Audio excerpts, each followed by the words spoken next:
My name's Judith Dean. I've got the privilege of introducing our speakers today, but I'd like to commence the seminar by acknowledging the traditional owners of the lands in which I'm meeting here in Moorooga and Brisbane, the Yagara and Turrbal people, and pay our respects to elders past and present. And I'd like to extend that respect to all my Aboriginal and Torres Strait Islander colleagues who are here in the room with us and online, and acknowledge the countries around Australia from where they all live and play, and welcome you all here to the seminar today.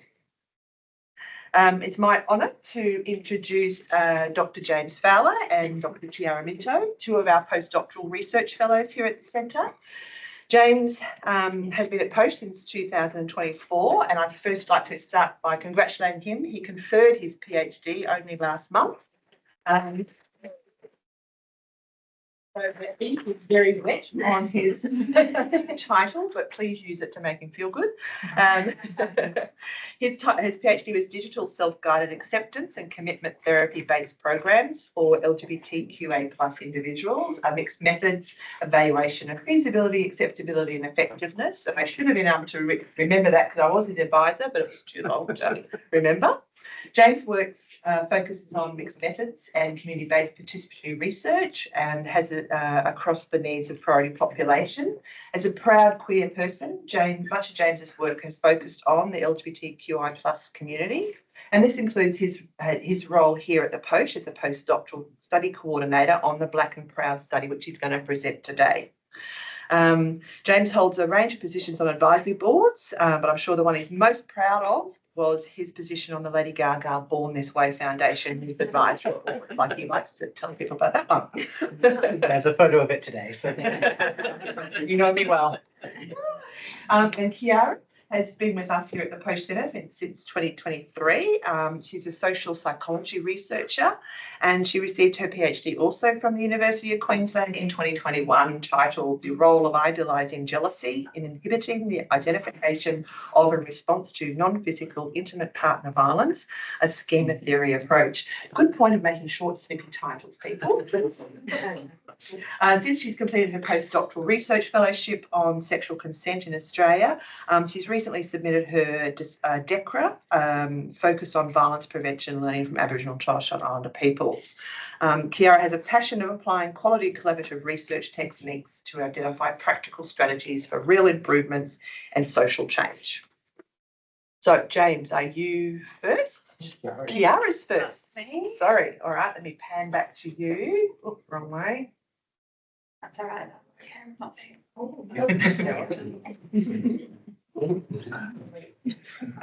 Before we start, can everyone hear online? Is that we have a sound check for everyone online? Is good.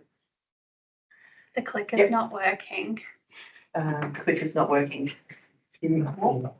Might need the mouse.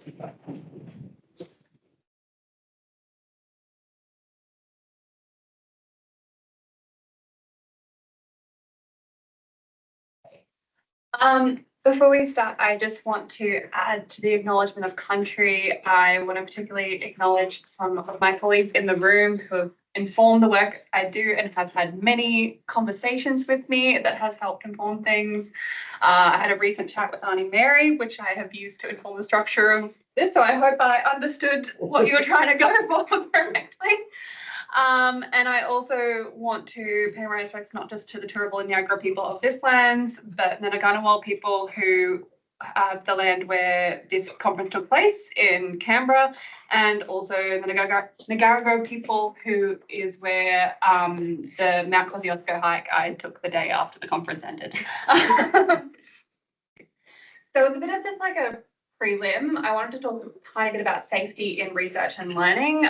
This is actually inspired a bit by the chat I had with Auntie Mary and a presentation I saw at SAS conference where they talked about how when you're dealing with issues that are particularly distressing or triggering, it's really important to have a conscious awareness of what makes your mental and physical health better while you're doing research, and also just safety on like going to site visits and that sort of thing as well. So in personal safety, obviously there's respect and listening, play space safely, so understanding your environment, like if you're going out bush, do you know what the protocol is for snakes, that sort of thing, situational knowledge and awareness, and then then also self-care, so decompressing, secondhand traumatization, exiting the room if necessary, and also place-based healing. And for me, that's hiking and diving, which takes us into the next slide, which is just some of the adventures I've had around. So that one of me looking slightly wet and windswept, that was in Mount Kosciuszko.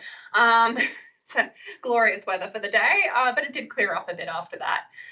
The one on the left here is me and both my sisters. We went on a 3-day backpacking trip just this Easter on the Mount Barney National Park area of the Yugambeh people.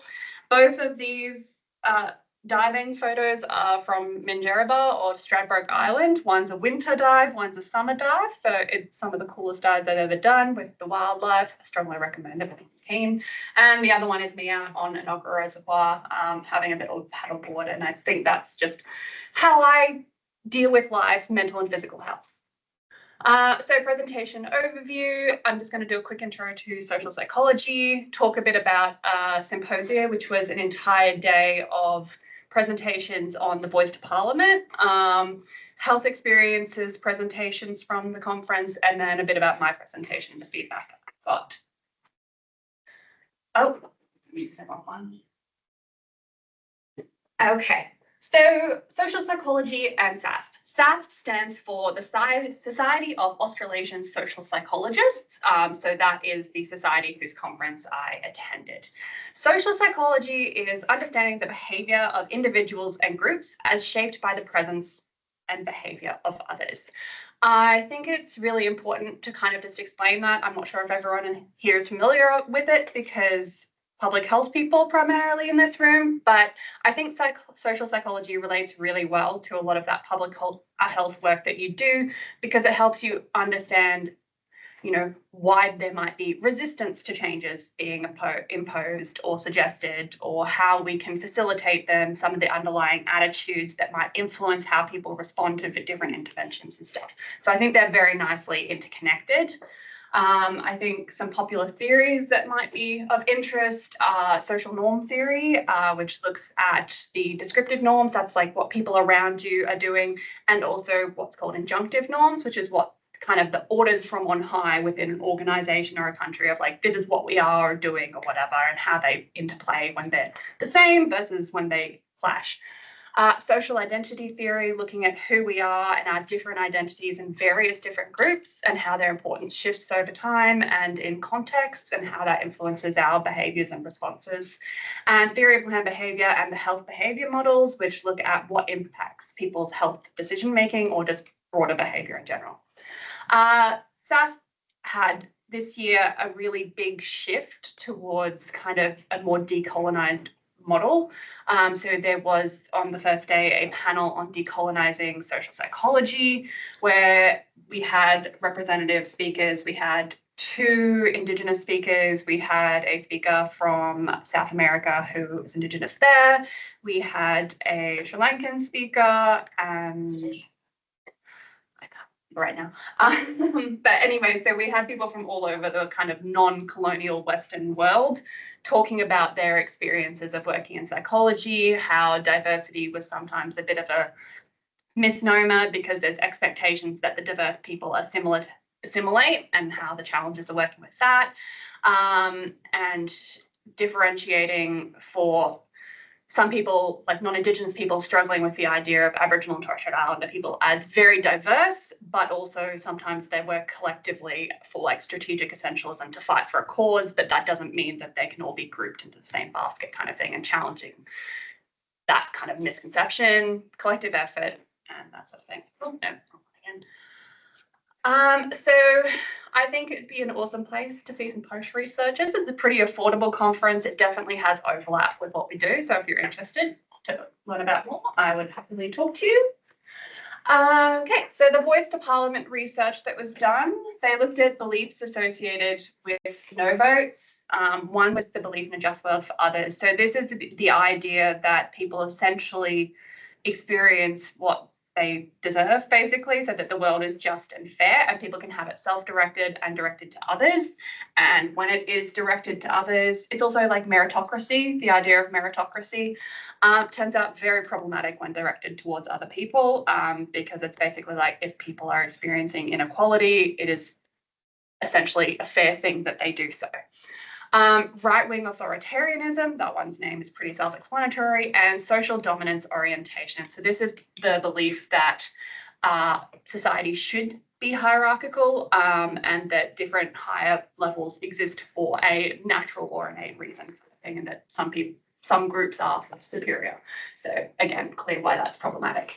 They emphasized the importance of cultural continuity and connectedness, but also non-Indigenous people's recognition of cultural continuity and connectedness was lent to their support for rights, and just situational knowledge and awareness. So basically what they found is people who were voting for the no vote were more likely to just not have much of an idea, and that this emphasized the idea of the importance of education and historical awareness, because people who had more awareness of what happened in historical context were also much more likely to understand what was still going on now.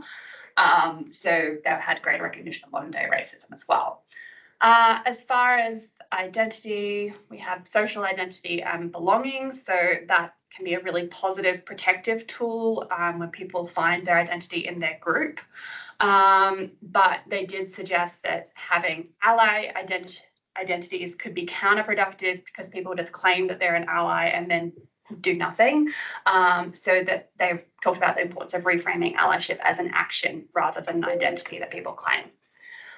Individual and collective self-forgiveness. So genuine self-forgiveness is very valuable. It sort of motivates moral repair, support for truth-telling, whereas the less sincere version is kind of like, I forgive myself, let's just all move on.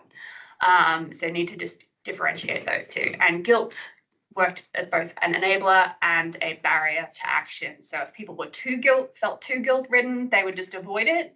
But guilt could also be really powerful in spurring people to be like, it's unfair that I have these privileges and others don't. Let's do something about it.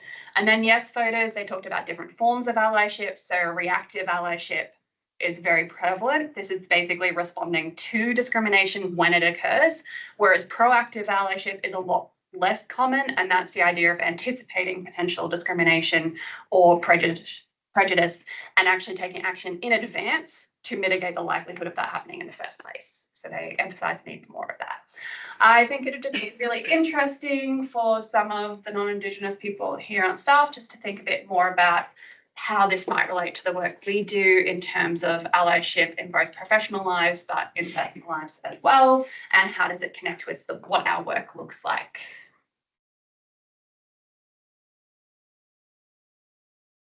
Okay, so one of the other big categories discussed was healthcare experiences, or just experiences with health more broadly. So they considered the body positivity movement and discussed the pervasive whiteness among a lot of the content that is done with the hashtag body positivity, and how that was obviously sending problematic messages even within a movement that's ostensibly positive. There was also mixed impact in terms of objectification, but moving on. Stigma in mental health. So they looked at how labels can impact people's perceptions of different responses from friends and family and other people.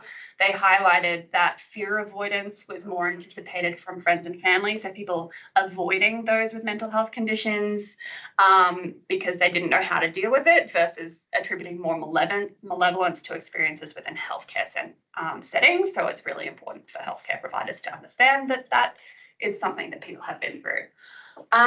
Abortion stigma was another core topic. So there was info on delayed and denied access, which is linked to increased exposure to abusive partners, essentially trapping people with their abusive partners if they're unable to get abortions in some contexts, and contributes to income inequality because it's harder to maintain employment as a single parent. Low levels of stigma were experienced overall when surveying both consumers, so people who are accessing abortion, and people who are providing abortion. However, higher exposure to stigma or internalization of stigma, particularly among consumers, did predict reduced reproductive autonomy. So even if it's not being actively experienced, if people are perceiving it or fearful of it, it can impact their behaviour in a negative way. Concerns of stigma from colleagues within health first was one of the actual biggest sources of healthcare workers' stigma. And then it was often they talked about the institutionalization of issues around it because it was covered in ethics units as opposed to just general medical education, which sends the message that it's perhaps not so much a medical procedure. They also talked about the social cure versus minority stress, which basically relates to there are pros and cons of highlighting and emphasizing your group identification. It gives you a support network, it gives you people to rely on, but it also can create greater stress in response to these stimuli that become discrimination or greater perception of discrimination and more negative impacts. And then for Poche, how does the identity influence the people that we're working with? And can we potentially leverage people's identity and community connectedness for better outcomes in patients? And what does allyship again look like? Ooh. And a quick overview of my research. I have already presented this, but basically I was looking at young people in Australia. They're having sex essentially on the most part, and they're getting exposed to this material quite early. So porn, the average is 13.6 years. That's for boys and girls. It's actually closer to 12 for boys and about 14 for girls. So effective relationships and sexuality education is a key component of prevention strategies. Involving young people and the community in these programs helps make them more effective. Gendered violence and diversity. This is very helpful in gendered violence and diversity. We need to understand how it's helpful to understand how diversity of different people impacts their experiences. So not just more prevalent, but additional barriers in accessing resources, increased experience of stigma when disclosing, lots of different factors that do impact these. So consent and gendered violence is something we really need to consider the various intersectional aspects of. So short history of my conversations from Poche. So Auntie Mary has presented to us on understandings of health, and that really resonated because family, domestic and sexual violence impacts just across so many dimensions. Minnie was my Winter Scholar student who helped with the search strategy. Jane helped me with some conversations and highlighted gaps in current program content in terms of accessing help, and Stephen's quality appraisal tool. So I presented a much more extended version of that, and this led to the priorities here. So self-determination as an outcome, community wellbeing, country connectedness, knowledge and coping strategies, barriers and facilitators, etc. So this was kind of what I presented to the conference, and I got really positive feedback in terms of the structure, which I credit to people at Poche. So the fact that I went through my process for coming to my research questions was something that was really well received. So I had in the audience Christine Evans, who's the Indigenous Pro Vice Chancellor of Education at the UNSW, and she highlighted the need to not just center Indigenous knowledges, but teaching methods, learning approaches, and those sorts of things in education initiatives. And then also it was raised to consider the variation in experiences that comes from teachers' confidence and how we need to go back to the training stages to ensure that everything is delivered equally. Next steps are going to be contacting community organisations to determine what their questions are for the review and broader research, and also organising a meeting. Christine, we've had a couple of emails back and forward, but she's a very busy person. And then insights from my work in Poche. Continue to challenge my own assumptions and biases. So one of the big ones is, just not assuming the way I'm taught is the default. And then establishing connections, building more relationships, and creating a group at Poche looking at family, domestic and sexual violence. and putting together an Indigenous Research Pre-Conference for 2025 at SAS, which is something I hope to do. And that's it. And I went a little over time, so now it's going to be done.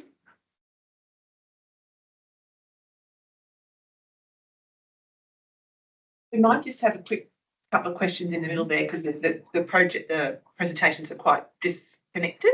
So maybe just have a couple of minutes now for any questions.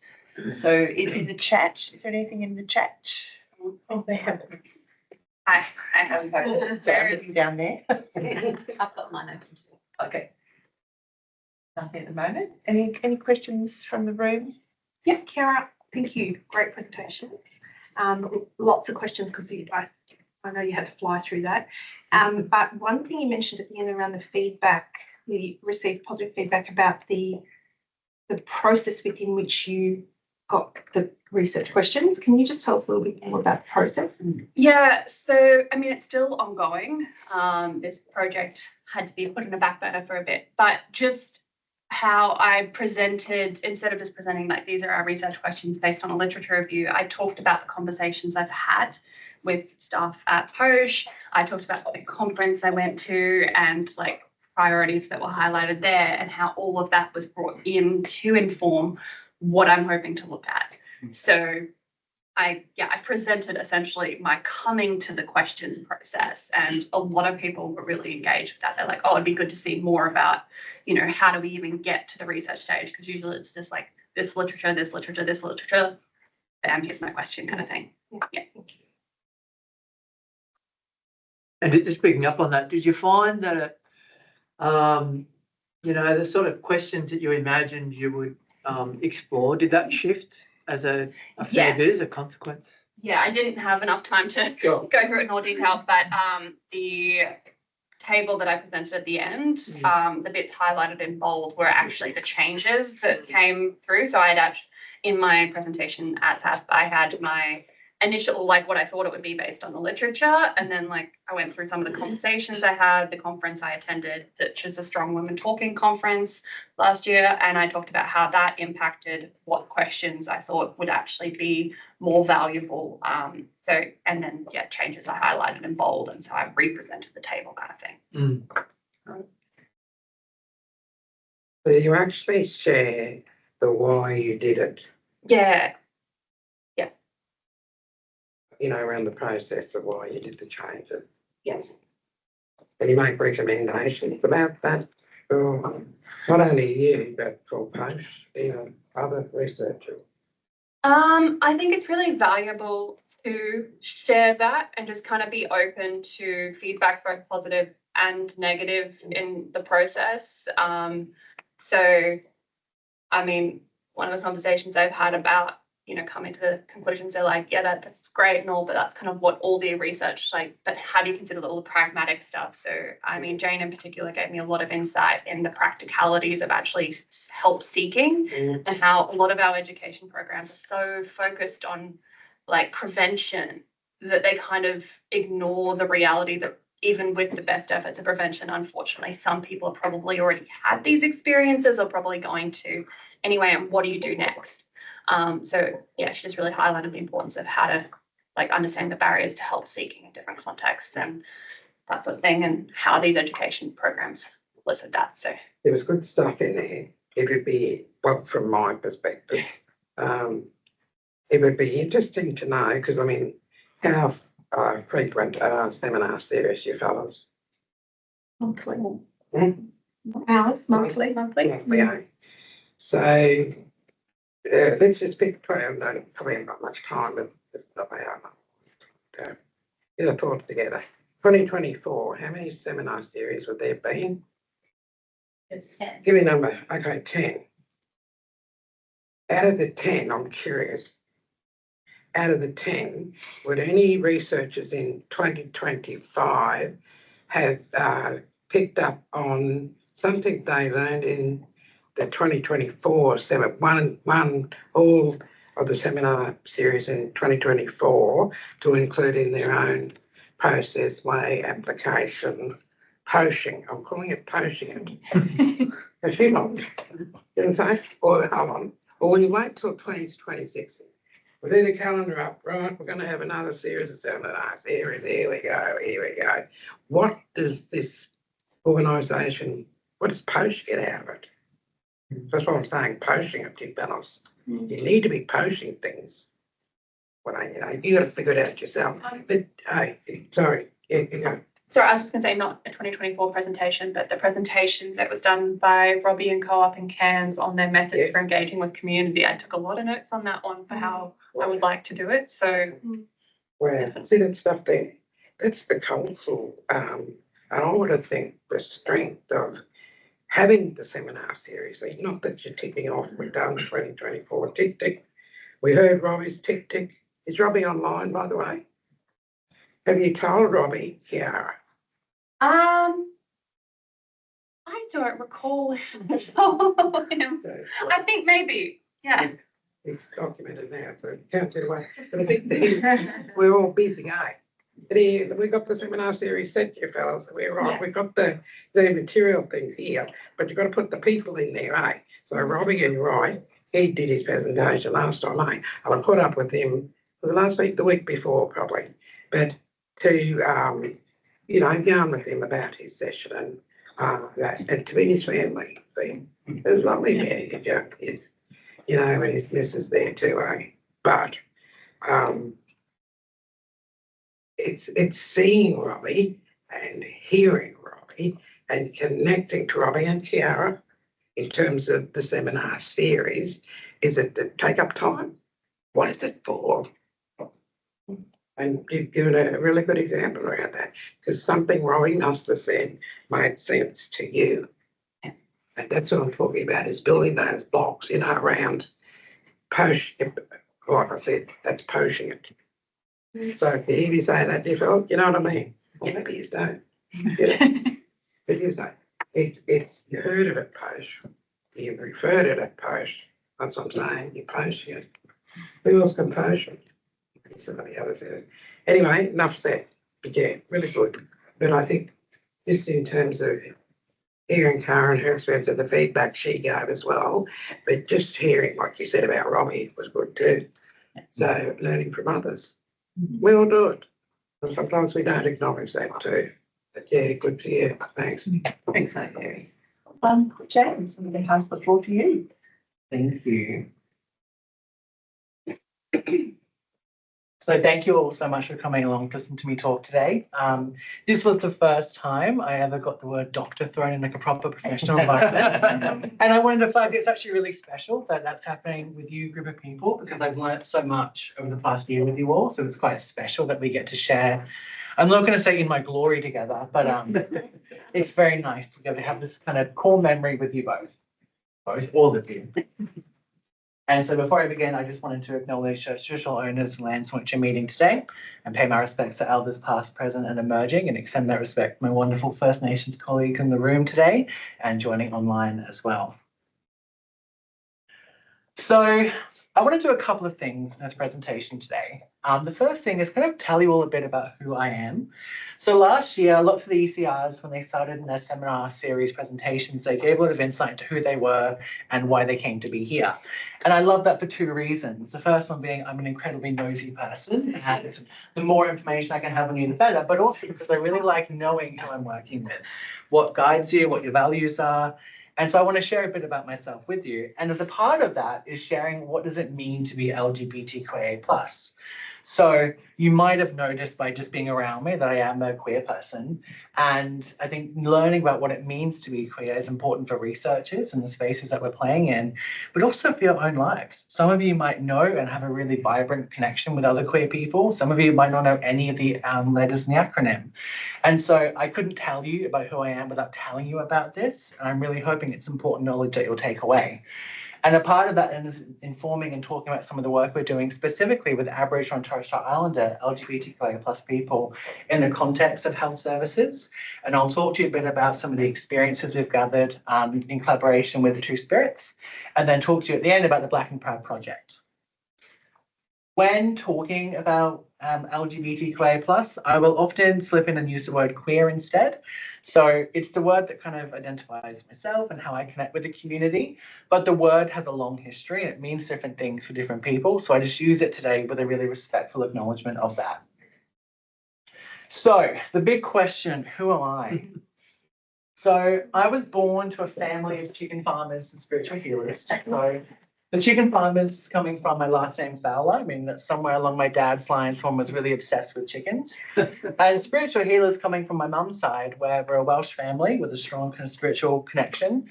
My granddad used to be a spiritual healer, and that was knowledge passed down to my mum and semi-passed down to me. So spirituality is a very important person of who I am. And if you catch Tash and I talking in our corner of the office, that's often what we're talking about. In 2008, we emigrated to Australia, so up in Harvey Bay, Butchulla country, right across from Kagari. And when I was 13, I became a child carer. So my mum, who was a nurse at the time, had an accident that left her with a traumatic brain injury. And kind of overnight, I became an adult and was a kind of key part in looking after her and all that stuff. I struggled with my mental health, kind of following on from that, partly because of what we now know as undiagnosed autism and ADHD, which can do bonkers things to your brains, but also just kind of that experience of living where I was and being with, in the family system that I was in. But it instilled in me this real drive to help others, and particularly with mental health, because I learned how fragile mental health can be and how important it is. And so I tried to become a psychologist and failed 3 times. So basically, I did my honours in psychology and applied 3 years in a row to get to the master's programs and failed miserably. But I'm so glad I did, because I just wasn't on the right path and I didn't know it. And it took that failure to know that. And it was kind of every time I got the rejection letters, I would challenge myself each year to do something new, but following those values of wanting to help people and caring about mental health. And so it was through meeting Jude, not to embarrass you, Jude, but Jude truly changed my life because she introduced me to the wondrous world of community-based research and the incredible things that can be done when we work with communities and listen to communities, and gave me opportunity after opportunity to be able to kind of learn more about this space. That included my PhD. And then, gosh, I think it was like January, March last year where the advert came up for the position that I now have. And I was in hospital and having my appendix removed. And I truly think it was kind of like some morphine-induced delirium that I texted Jude and I was like, do you know what?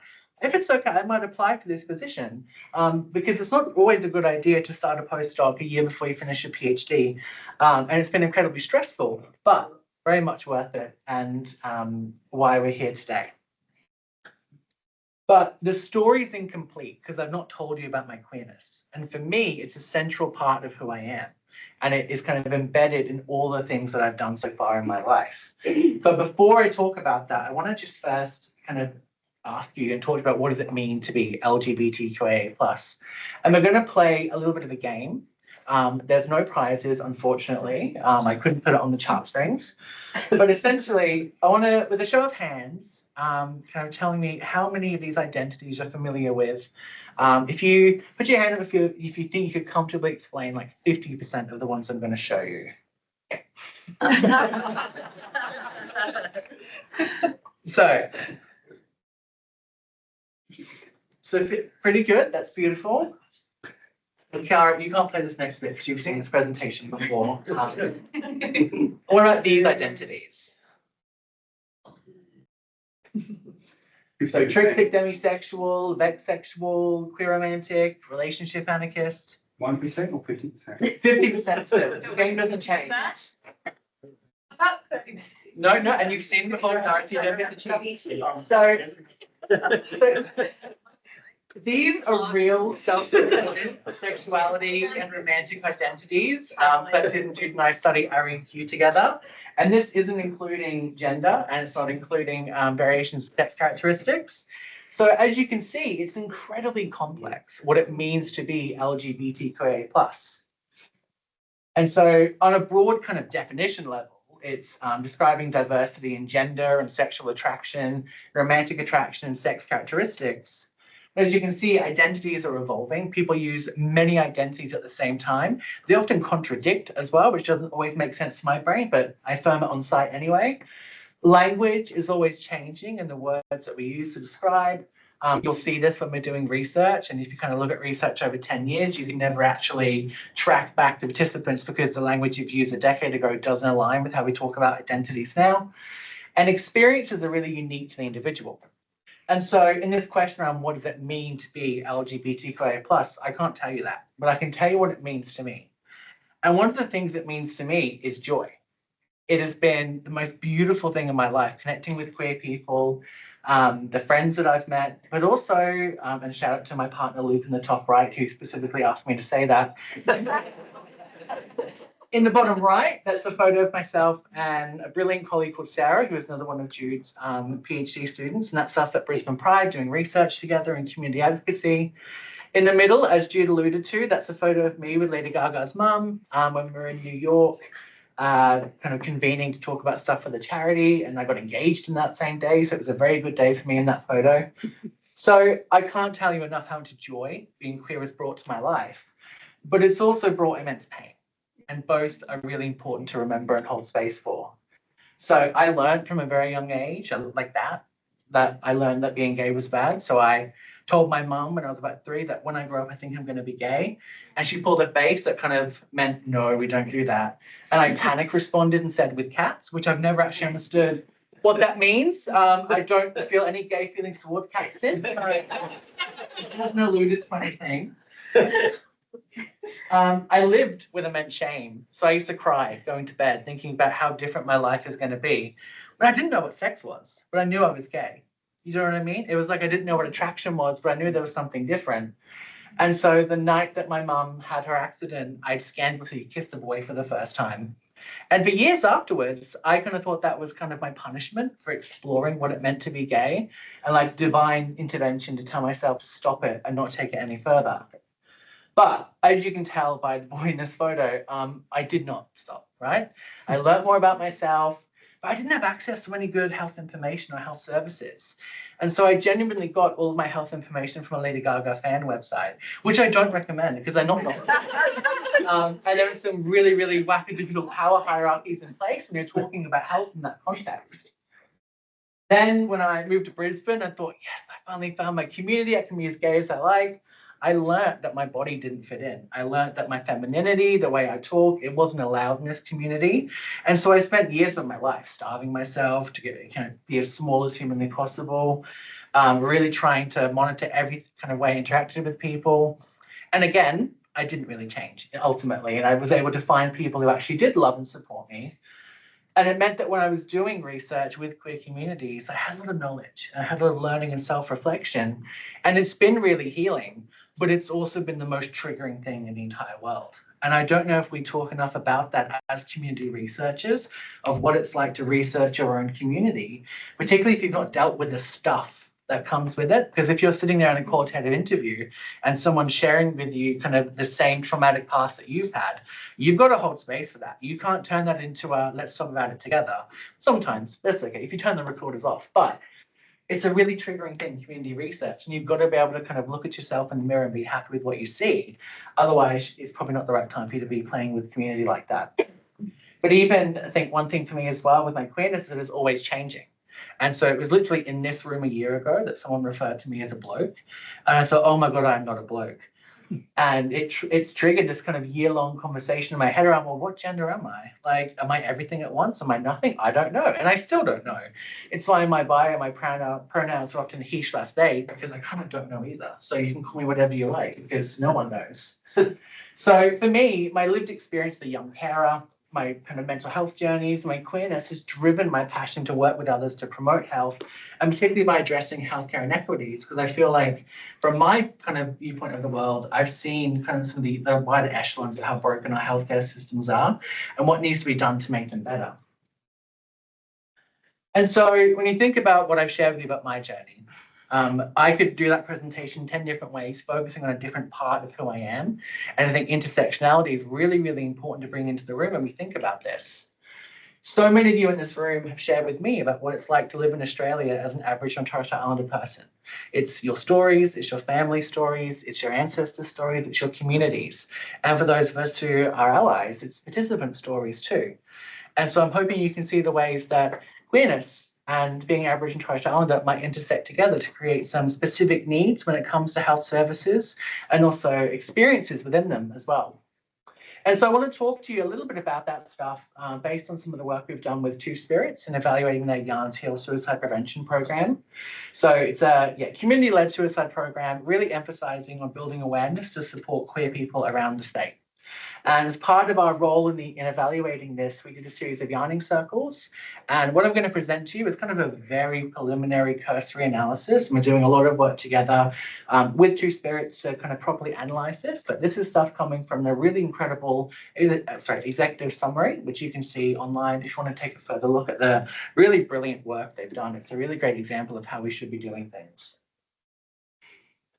And so what we've learned so far in these yarning circles about people's experiences across health services is that people are proudly bringing all parts of themselves in the spaces they occupy.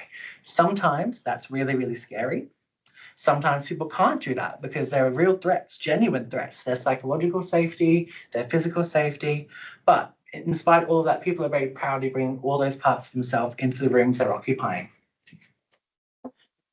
One thing we also know is that community are supporting one another, and particularly in the context of suicide awareness, people are really paying attention to how one another are doing. And we're getting better at having conversations specifically around suicide. That's some of the reflection because it's suicide prevention work, around what it means to have kind of low emotional well-being and how we can look after and protect one another. And then what we're also seeing is that there is an absence of responsive and affirming care.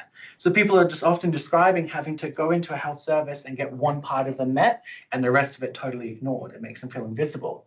So there might be an Aboriginal medical service that is brilliant at supporting cultural safety, but terrible at looking after queer safety. Then there's an abundance of queer services that are great at protecting the queerness of someone, but incredibly unsafe culturally. And then, as we kind of know with general care and primary care, it can be a mixed bag. You never know what you're going to get, particularly through accessing, a free clinic. Some are fantastic and doing, really wonderful things. Some are just straight up terrible. And so we have lots of kind of brokenness within our healthcare systems. And some of the things I've been reading and hearing from others is that supporting Aboriginal and Torres Strait Islander people and supporting queer people is seen as a subspecialty of medicine. And we know that's not the case. It needs to be taught adequately across all forms of health services because I don't have a specialist health need. I just want to be treated like a person. And there's stories that I've heard from other people in this room too. And so the Black and Proud project is trying to help address some of these issues by working with communities to build an affirming model of care. It's at the moment based in the context of an Aboriginal medical service, but the hope is, and with James in charge with the vision to allow this to happen, building something that can be scaled across different types of services, including general care, queer-specific services. The work we're doing is in partnership with IUI, Two Spirits, and Brisbane 8, and some really important other investigators as well. And also community are having some real governance over this project, and communities represented in the investigator team as well. And so phase one of this work is about understanding healthcare experiences and specifically what we can do better. We've learned from community that they've been asked time and time again about what is wrong in our healthcare system. And we're trying to not reprobe and kind of ask people to reshare that story. But we want people to be able to tell us, well, what can we do better? What specifically would you like to see? And that's going to be 40 yarns across Southeast Queensland with community members, as well as a scoping review of previous literature. Then that's going to inform phase two, which is the development of the Black Pride model of care and a Black Pride certification program. So the model of care will tell us how do we actually deliver care. The certification program is designed to look like an accreditation service, so to help identify really good services, but also give guidance on what can be done better for different services to meet the different level of the tiered system. I'm kind of tentative when I talk about both those things because we're designing it together. So in a year's time, I hope to come back here and tell you what we've done, and it might look completely different. But that's all going to be informed by what we learned in phase one, but also workshops specifically with community members and service providers. And then with our phase 3, which we're hopefully starting next year, we want to be implementing kind of the first draft of the Black Pride model of care into Brisbane Apes. And we want to implement it for about a year to really understand how is this model of care working? What are the barriers? What are the facilitators? And we're going to learn more about it through evaluating yarns with service users, service providers, and also looking at some of the electronic or medical record data to understand how has the service use changed before and after implementing this model of care. So to conclude, I want to remind everyone that queer people have really, really diverse experiences. And when we're talking about it, I think there was a word you used in your presentation around, like, it's an acronym that's great for collective action, but it's important to remember the individual within it.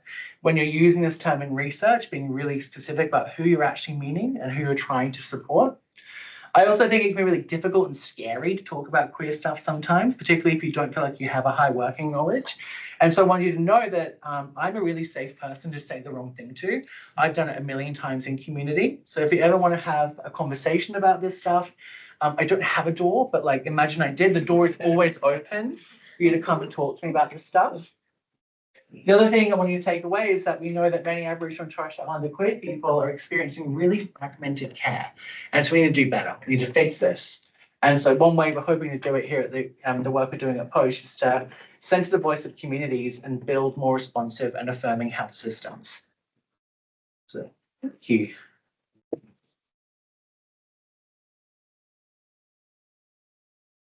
Thank you, James. And I will apologise. It's when I said we had 2 disconnected talks, but they were quite well nested with your first slide around self-care, and James's how he commented on working with your own community as a researcher and it's challenging things. So I apologise up front.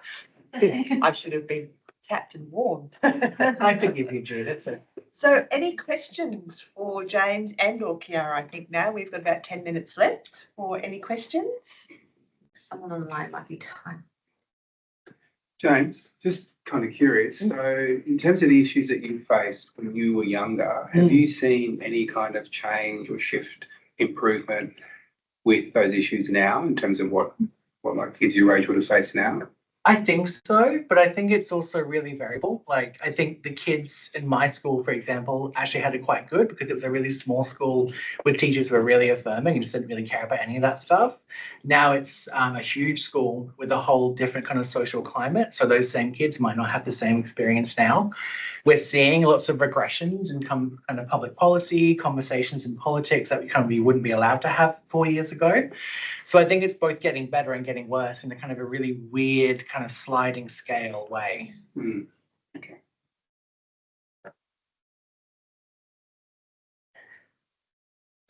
Progress. Any other questions on the floor? I can see Alice typing. Have you got any thoughts, James, about how, so, you know, we've all got our own experiences, and I think one of the challenges, certainly for me, I'll speak for myself, is sort of thinking about how I take my experiences and meld that with trying to understand the experiences of our Indigenous colleagues. Have you got any thoughts about how you approach that? I think just a lot of what my life has taught me, and everyone's lives has taught them if they're listening to it, is that everyone just has a different experience. And so we need to have kind of understanding and, you know, foundational knowledge. But we can't go into conversations with people kind of with an assumption about how their life is and what is impacting their life. And that's where I try to bring in kind of the work that I do with anyone, even just talking with people, is trying to understand, you know, what might have led them to be here right now, but never wanting to use that knowledge to kind of make assumptions about who that person is. Does that make sense? All right. Can I just say thank you very much for sharing your story with us? You know, and you too, Kiara, thank you for your presentation, but yeah, thanks for sharing your story with us, James. James, yeah, thanks. I echo Kelly's comments there too. It's, I think I heard about the word queer and I was kid growing bush. You didn't understand anybody, they were queer. You know, kids, I think some things have changed, some things haven't. So it was a safe time growing up in the bush, right? Probably because there weren't as many people. Now you got to move to the city. You live in an hour, nothing wrong with an hour, but Um, cost a few bob now to buy a house there. So I can't- the TikToking, the misinformation, the volatility of society, the suddenness to condemn or judge. You probably would have experienced that, I'd say, in terms of the work that you're currently doing now. You know, with the medical centre and things like that. So, how do you overcome or make change within the people who are sitting around the table? Whether it be it passionate, passionate, or relationship building on the same platform as you. Now, that probably will never happen, but you need to give them a hand up. How do you, because you can see the deficit in the binocles sitting around the room, meeting with you for whatever reason, but do they really understand the spirit or the intent or their responsibility or obligation to look after people you're trying to help too? You know, that tangible human concept of caring for others. I mean, I think one of the most important things to do is just to keep having conversations about this. And it's like I was saying before, I think because there is a genuine fear of saying the wrong thing, the response is silence. And the silence is worse than misgendering someone or not understanding identity. And so, for an example, when I put that slide up of all the different identities, I have no clue what any of them mean, truly. But I respect all of them and I respect their existence. And if someone shares that with me, I affirm that. But if we don't have these conversations together in formats like this, then people aren't aware of what's happening and aware of the obligations that go alongside it. You know, I don't know how many people know about the changes that are happening with access to gender affirming hormone therapy in Queensland specifically. They're now running 2 concurrent national level or state and national due to falling rights evaluations of whether it's even safe to be accessing gender affirming hormone therapy. I was a part of the Queensland government's Queer Roundtable, which was the new LNP government refused to meet with us and then implemented the changes to hormone therapy. And we got a nice letter the other day saying, thanks for your time. If you want to join again, you know, feel free to sign up. And I was like, thank you. So I'm glad that's on the recording. So I think it's these conversations and kind of just genuine, real, authentic conversations, not talking about research, not talking about high level stuff or let's go on a grant together. It's let's talk as 2 human beings so you understand and vice versa. The things I've learned from all of you in the past year about my role as a non-Indigenous person, what I need to be looking out for, what I need to call out and say and use my privilege to support. I think we've got to make sure that works both ways. And not just for queerness. There are so many different perspectives and things that we need to understand. So you think you could put all that into a phrase or something? Reason being, there's no footprint around this, might be up there somewhere, but the key guts and the nuts and the bolts of your session, the 2025 session, what have you left behind that might trigger, support, assist others, be they researchers or not? You know, in terms of knowing or learning from your experience in a way that people may not have, we don't think of those things, we're all busy. We're too busy, see. But what would James suggest? That's what I said, can you put in a sentence or something? But I'd be saying, so who's in charge here today, Jude? So I guess this question goes to you then. What's the point of all the seminar series if you can't start pushing it? Well, you probably can't answer that, but obviously Anthony's in there too, it goes to Anthony. But here, fellas, here, you've got so much good information coming through, and it's coming from people, you know, and I think, yeah, you're people. might help you down the track. And what did he say? If you're going to remember everything James said, no. But here's the key point of what he did say. Now, whether it's about recognising their resistance or something, I don't know, of the continually, having the conversation. Well, he said, what was it? Was it the LNP? Yeah. What they say? Refusing to meet with their queer roundtable and then kicking us all off it and then saying, you're welcome to reapply again in the future if you like. Join the club, would. Yeah, the truth telling is God. But you know what I'm saying? In terms of you're not alone. And then I think that's so that the people, in the room here, different views, different experiences and everything. But the seminar series, surely, in terms of this group and the next seminar series, what's the key message that James said, Kiara, what was the key? Give me one key thing there that I can, is easy enough for me to remember and would be good to think about further. Those sorts of things where just thought, because you're actually, what you're doing there, we did, sorry guys, allow me to digress. Oh, how's time going, by the way?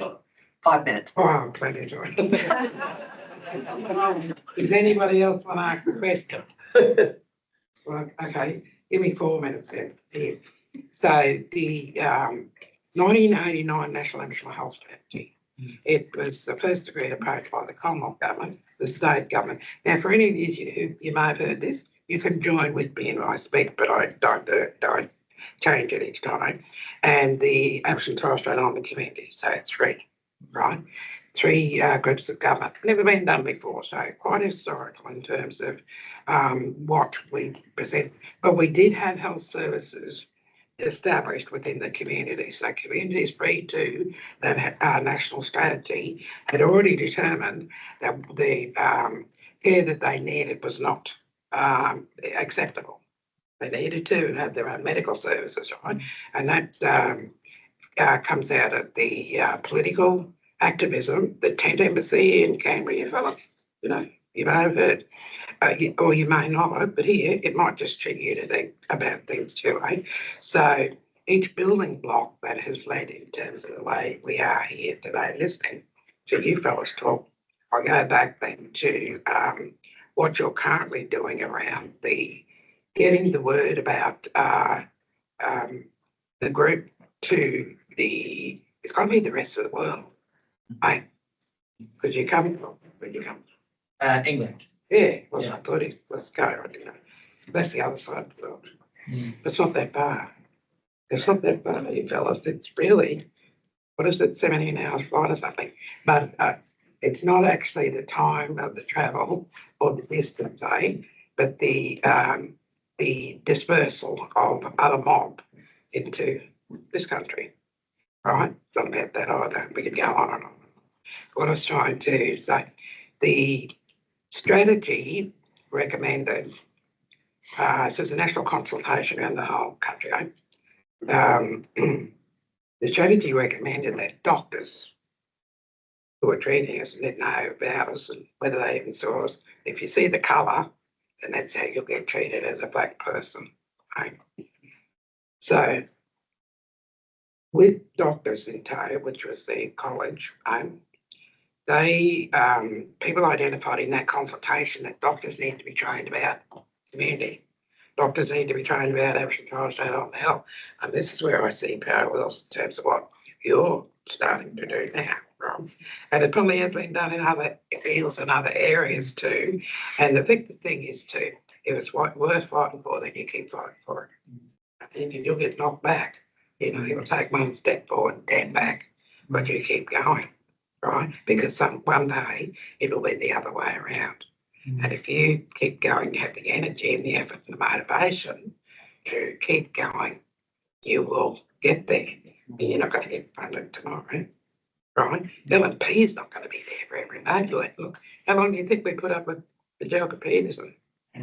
I don't even know myself, but it wasn't. But you know, I think, and times change and people change, everything changes.